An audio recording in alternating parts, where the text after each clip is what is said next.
Bom dia, boa tarde, boa noite, boa madrugada também. Bem-vindos ao canal do Apressado. O espaço, a fronteira final, né? Mas e se essa fronteira estivesse se tornando uma verdadeira armadilha? Hoje a gente vai mergulhar numa situação bem crítica que está acontecendo agora mesmo, a uns 400 quilômetros daqui para cima. Olha, isso que a gente falou não é um cenário hipotético, não é coisa de filme.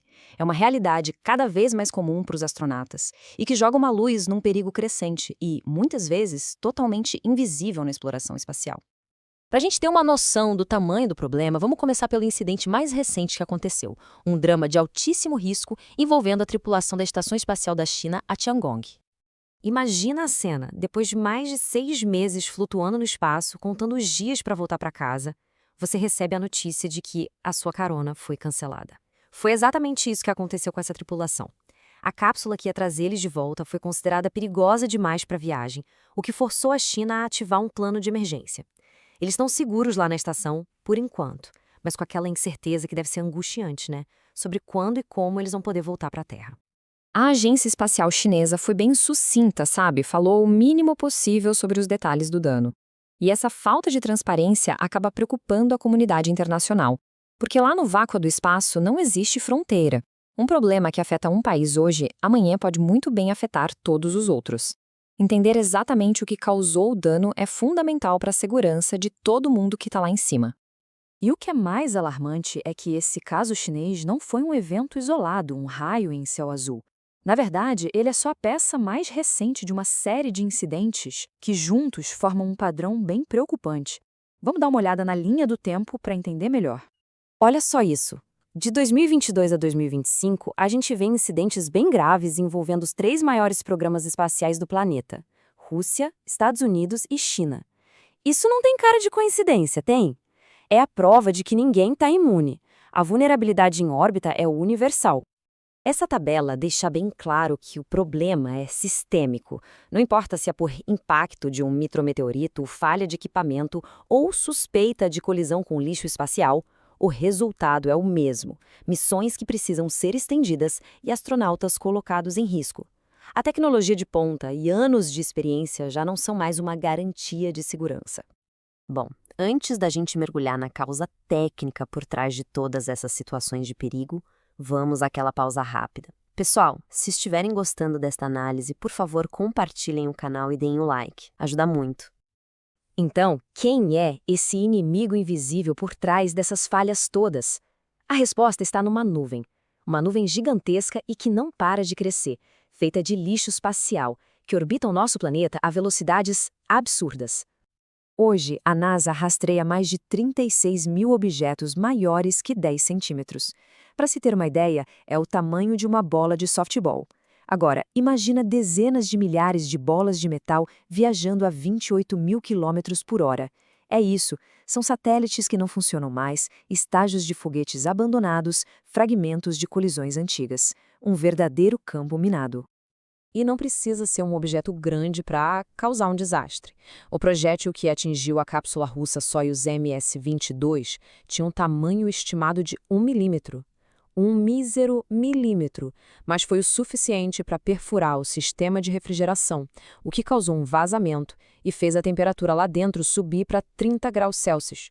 Pode não parecer muito, mas num ambiente fechado e cheio de eletrônicos sensíveis, isso pode levar a falhas gravíssimas em cascata e tornar a reentrada na atmosfera extremamente perigosa. E é aqui que o buraco é mais embaixo. Esses 36 mil objetos grandes são os que a gente consegue rastrear e, com sorte, desviar. O perigo real mesmo está nos milhões de fragmentos menores que 1 centímetro. Eles são como balas invisíveis viajando em altíssima velocidade, impossíveis de rastrear, mas com energia suficiente para desativar sistemas vitais de uma nave ou até mesmo perfurar o traje de um astronauta. Isso nos leva a um cenário de pesadelo conhecido como Síndrome de Kessler. Pensa no engavetamento numa rodovia de altíssima velocidade. Uma colisão gera destroços, que causam outras colisões, que geram mais destroços e por aí vai.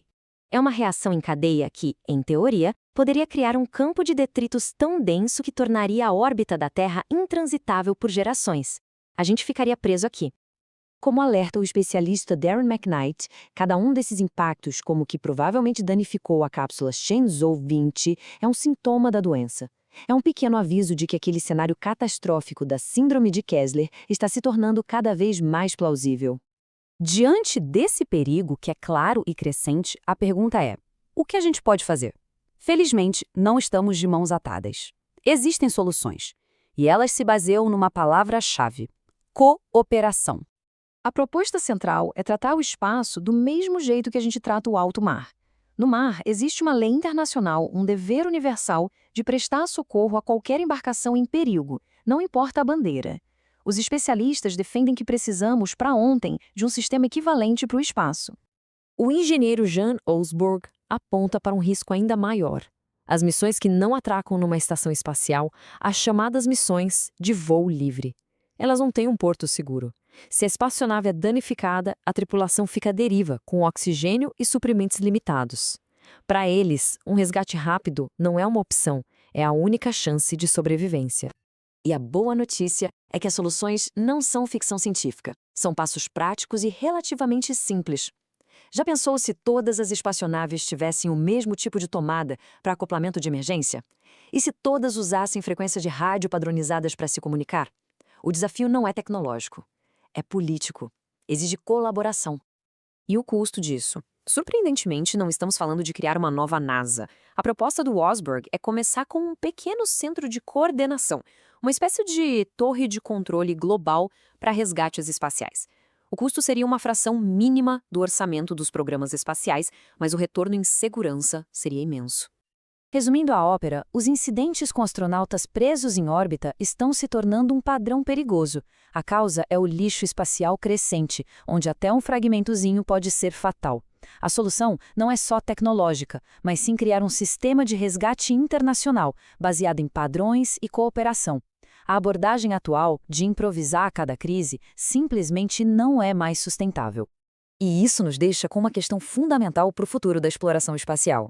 A gente deveria tratar o espaço como os oceanos, com o dever universal de resgatar qualquer um em perigo? Não importa a nacionalidade? A tecnologia existe, a necessidade é clara. E você, o que acha da criação de um sistema de resgate espacial internacional? Dê sua opinião nos comentários.